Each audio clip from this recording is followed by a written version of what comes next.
What if your screen time is less a personal bad habit and more a public ethics problem? Welcome to Unboxd Origins. I'm Howie, your resident science geek and accidental trivia sponge. And I'm Wyatt. I ask the big questions. Sometimes philosophical, often skeptical, always curious.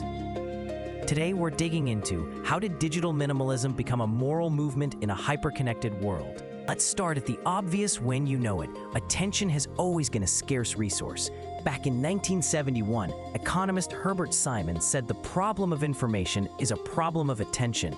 You can't consume everything, so attention becomes the bottleneck. Fast forward to the late 1990s, and Michael Goldhaber popularized the phrase attention economy, notably in a 1997 essay. Those aren't just academic footnotes. They're the seed packet for everything that follows. While designers talked about calm technology and human-centered design in labs, other people were inventing life hacks to cope. Merlin Mann's Inbox Zero in 2006, early productivity blogs, time-blocking techniques. These were grassroots coping strategies for a glut of information that felt like a fire hose you couldn't turn off. And the smartphone came along and turned that fire hose into a floodlight. Always on, always within reach. Apps learned to gamify engagement, notifications became Pavlovian bells, and algorithms optimized for time on platform like it was GDP. Around the same time, cultural minimalism, think Joshua Fields Millburn and Ryan Nicodemus, the minimalists, was reframing consumerism as a values question. Possessions aren't neutral. They say something about what matters to you. Cal Newport combined both currents. His 2016 deep work turned productivity into a moral good, uninterrupted concentration as something worth defending. In 2019, his book, Digital Minimalism, translated personal tactics into a philosophy. Keep what adds value, remove the rest. Suddenly, not checking your phone wasn't just smart. It could be a morally defensible stance about what kind of human life you wanted. At the same time, a chorus of critics raised louder alarms about the darker systems the apps rode on. Ex-Googler Tristan Harris and the Time Well Spent movement, which later helped form the Center for Humane Technology, reframed persuasive design as a design of addiction.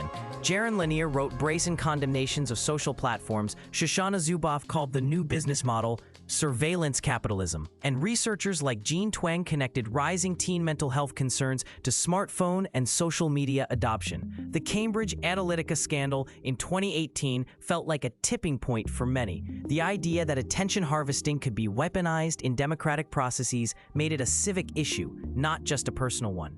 Then, The Social Dilemma in 2020 dropped cinematic chrysalis biting into mainstream conversation. And suddenly, a lot of people who had never read an academic paper on attention economics were talking about ethical design and platform responsibility at dinner parties. Aha!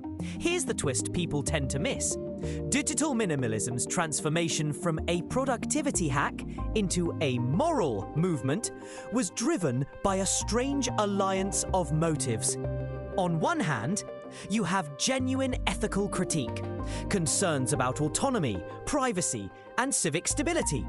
On the other, you have entrepreneurs, authors, and even tech companies who realized there was a market for escape from the very systems they helped build.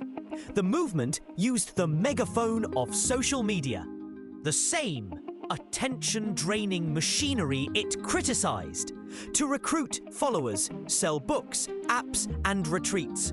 So the moral argument against attention harvesting grew alongside a booming well-being industry that monetized abstaining. The irony is delicious and uncomfortable. The economy, built on stealing attention, creates demand for tools to reclaim it.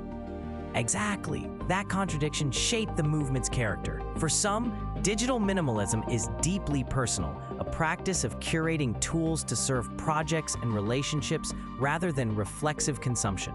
For others, it's explicitly political, a stance that calls for legal constraints, better design ethics, and transparency. The response from the tech industry is telling. In 2018, Apple introduced screen time in iOS 12. Google introduced digital well-being at I/O 2018. and platforms added time-spent dashboards. Those are bandages, not systemic fixes, but they signal that even platform owners felt pressure. Meanwhile, activism and policy started to follow. GDPR in Europe, enforced in 2018, reframed consent and data protection. Researchers pushed for age restrictions, and lawmakers began asking whether the attention economy should be tamed by regulation rather than by individual restraint. The grassroots elements mattered too. Creators staged phone-free weeks. Churches and schools tried device-free policies, and tiny communities formed around intentional digital use. That diversity is why digital minimalism stuck. It wasn't a single manifesto, it was a network of personal stories. I stopped doom scrolling and started painting again. Institutional shifts, companies offering no meeting days, and academic evidence, data linking heavy social media use to anxiety and decreased focus. At the same time, the movement developed a vocabulary that made moral claims persuasive. Attention as the currency of the soul, privacy as dignity, presence as a civic virtue. Those metaphors resonate in ways productivity tip language doesn't. They invite identity change, not just behavior change. Aha! Another overlooked thread is how digital minimalism borrowed ethical frameworks from older movements.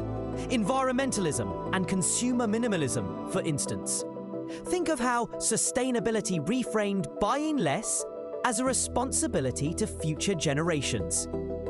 Digital minimalism did similar semantic work. It recast less tech as stewardship of attention that protects relationships and democracy. But there's a difference many miss. Environmental limits are physical and measurable. Finite resources, carbon budgets. Attention is subjective and relational. That makes the moral argument both more powerful and more slippery. It's easier to moralize individual choices about phones than to redesign the systems that monetize distraction. So what started as a practical toolkit, uninstall the app, set strict schedules, became a broader ethical vocabulary because people needed a way to talk about harms that weren't purely economic or visible. Let's talk consequences. The framing shift from hacks to ethics changed who gets held responsible. When distraction is framed as a moral failing, we ask individuals to cultivate discipline. When it's framed as a structural problem, we ask platforms and policymakers for reform. Digital minimalism has operated in both registers, and that duality is why it's stubbornly resilient. It can be a private practice you do quietly, an aesthetic you post about, or the rallying cry for regulatory lobbying. Practically, we've seen better app controls, more public debate on data practices, and slowly, a set of design norms that consider human attention. But we've also seen commercialization of minimalism and a tendency to treat the symptom, individual overuse, rather than the disease, business models that incentivize exploitation of attention. A final aha, then. The moral energy of digital minimalism depends on narrative, not just data. Facts about screen time and cortisol spikes matter, but stories. A teacher who bans phones to save classroom attention. A mother who decides not to post family milestones publicly. A tech designer who leaves a big tech firm to join a humane tech non-profit. These human stories make the moral case sticky. They turn abstract concerns into identities people can adopt. That's why the movement has cultural staying power. It's less an organized political party and more a constellation of practices and narratives that together whisper, maybe our devices shouldn't be the directors of our attention.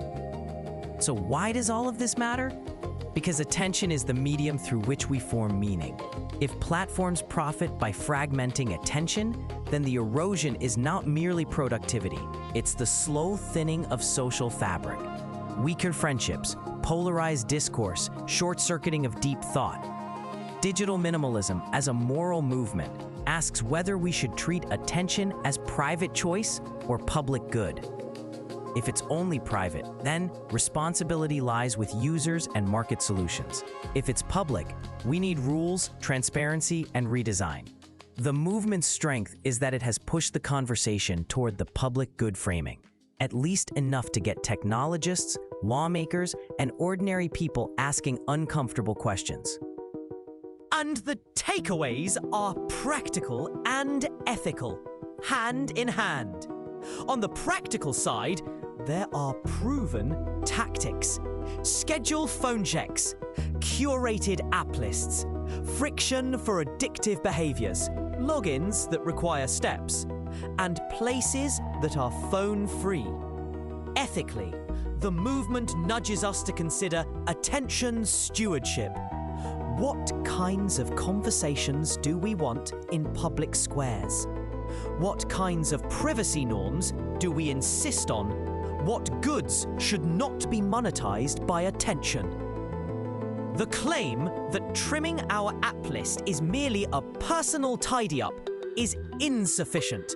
It's an invitation to debate what a humane digital future looks like. We traced a path from information overload and productivity hacks to a moral movement that treats attention as dignity, privacy as justice, and presence as a civic act. The origin story is messy and full of contradictions, built on the attention economy and, in part, commercialized by the same players it critiques. But that messiness is the point. The moral claim of digital minimalism forced a large public to confront. If every minute of our attention is up for sale, what are we willing to preserve? So whether you treat it as a toolkit for sanity or a manifesto for civic renewal, digital minimalism asks a fundamental question about modern life. Who gets to set the terms for our attention? The answer matters not only to your calendar, but to the health of communities and democracies. Think of your attention as not just a scarce personal resource, but as something that shapes public life. If you enjoyed this deep dive into how a productivity hack became a moral movement, hit like, subscribe, and share it with someone who might need a metaphorical phone-free weekend. And to circle back to our opener, if your screen time is less a personal bad habit and more a public ethics problem, what will you choose to protect? Your next scroll, or the kind of attention you want your life to be built on?